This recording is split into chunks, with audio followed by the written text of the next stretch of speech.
So for today's video, we have got one of the most unique products I've received in a long time. And recently the guys over at Zhiyun hit me up and asked me if I would be interested in taking a look or testing out their new Molus x100. Now there were only two guidelines that they had in regard to this particular review, and that is one, can you show off the size? And two, can you show it being used outdoors? Now, this little bitty light, when I received it, literally blew my mind. So in today's video, we're gonna talk about what comes in the box.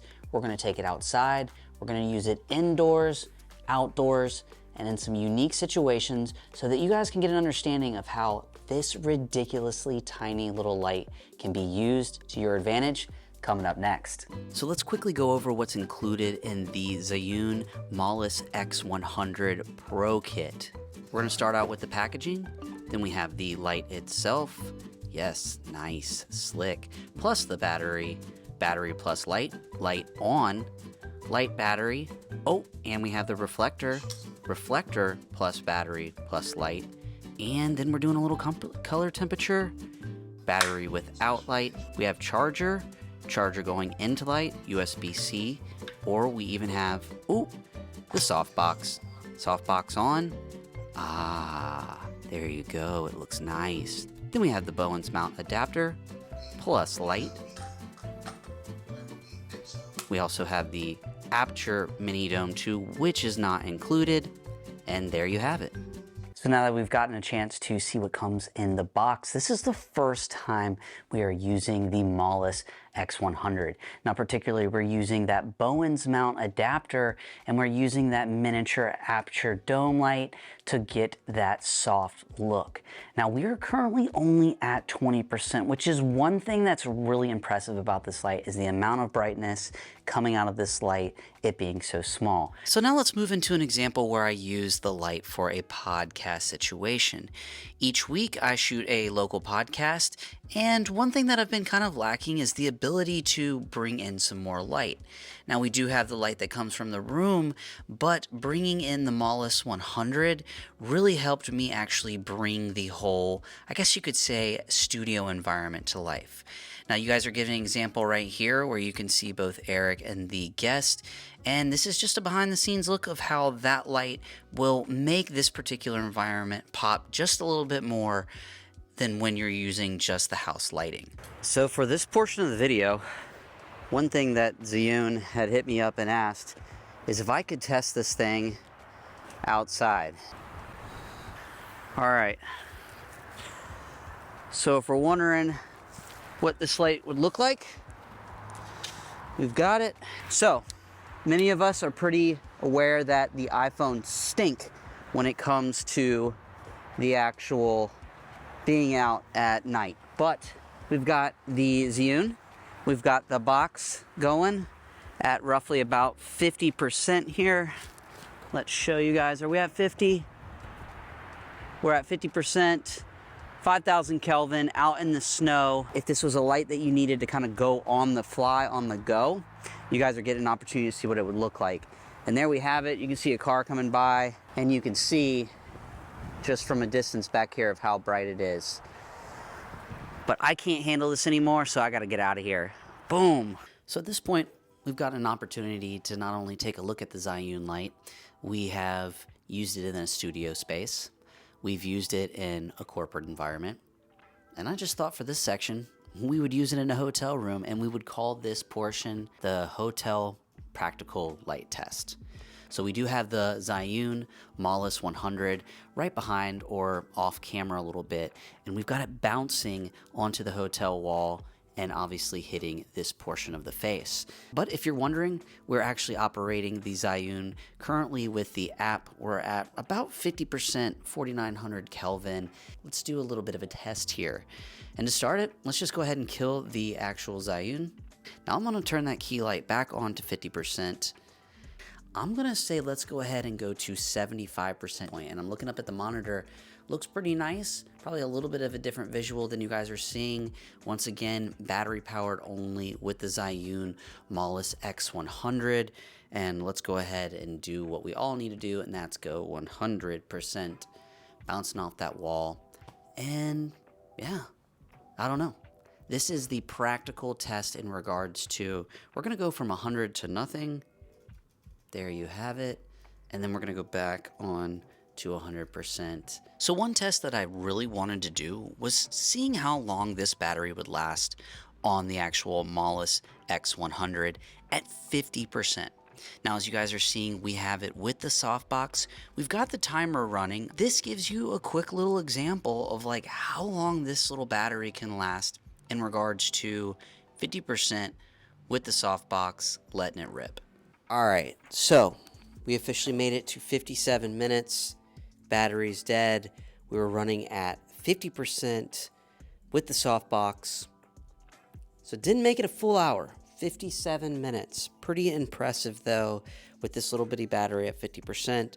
Of course, we've finally made it to that portion of the video where we give the honest thoughts, comments, questions, and concerns in regards to the Zhiyun Molus x100. Right out of the box when this arrived, my first thought was, holy shit, this is insanely tiny. And let me give you a perspective here. All right, here's the light itself. Here's my iPhone 14, and I'm gonna put those two right next to each other. We'll bring them right up to the camera, and you can see, holy fart. Like, that's pretty impressive. When we pop on the battery, of course, it will make it a little bit beefier, but I still, just for the sake of being as honest as possible, extremely impressive, and more so impressive because of how small this light is, and then being able to adapt the Bowens mount, also the softbox, huge bonus. We've got AC power, and the power that this thing punches or packs is pretty darn impressive. Now, for example, I also own the Small Rig 120B. This is a little bit more powerful than this light, but you can just see, here's the carrying case, here's the Zhiyun carry case, okay? So that's just a little example. Not to knock this light, it's just a comparison in regards to size. Now, as far as items that I found the most useful in the Pro set or with this particular item, had to be the Bowens mount.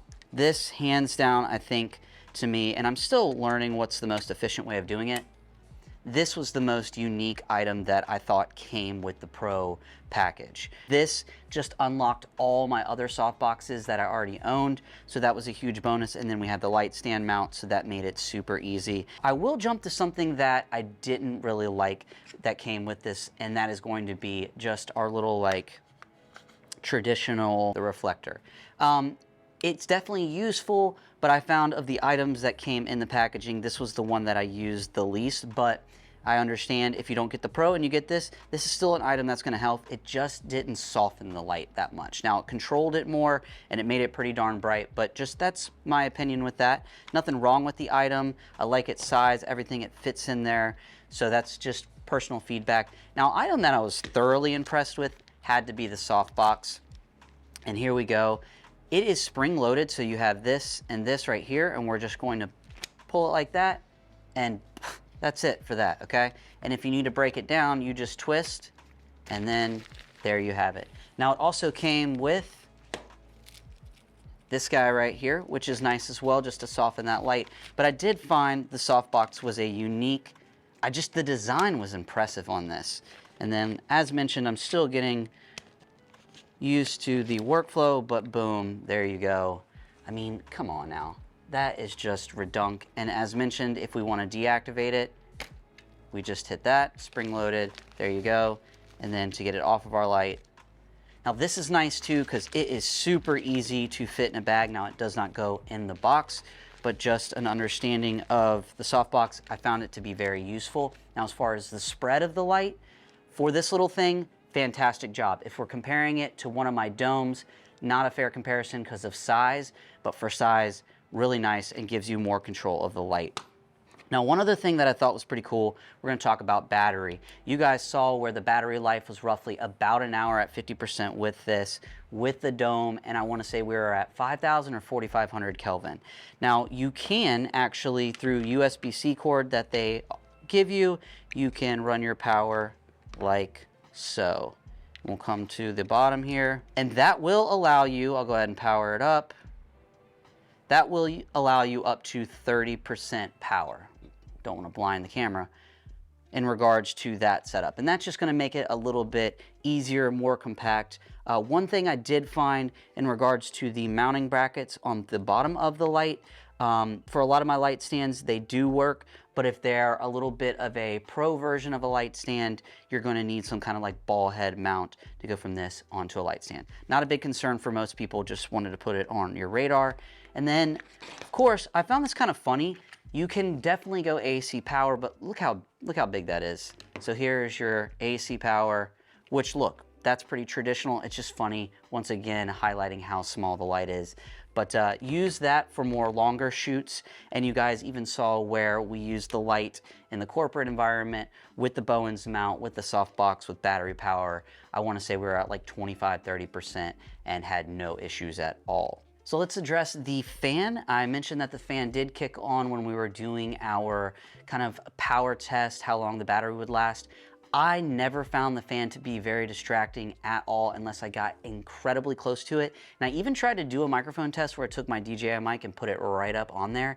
And when I went back into post-production and listened to the audio, I really couldn't even hear it. So for anyone that's wondering, fan, I never found it to be an issue, but if I'm being as transparent as possible, I never really ran this light over 50% for a long period of time, so 75 or 100, except for in the hotel shoot. And even then, I was far enough away that I could not hear the fan for anything.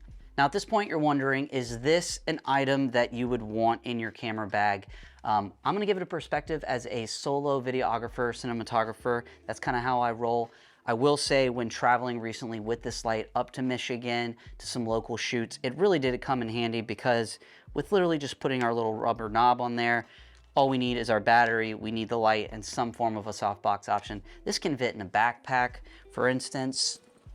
Let's see, here's my bag that I normally take with me. I know I don't have it filled up right now, but if you want an example, I mean, come on now. And then the battery, there you go. Okay, so just another example of how tiny it is. So for the size, the power, the adapters, I've been thoroughly impressed with this light. I've had it now for about two and a half weeks. I wanted to spend some time with it to really get an understanding of kind of the ups, downs, and all arounds. And I really didn't have any complaints other than, as mentioned, the reflector.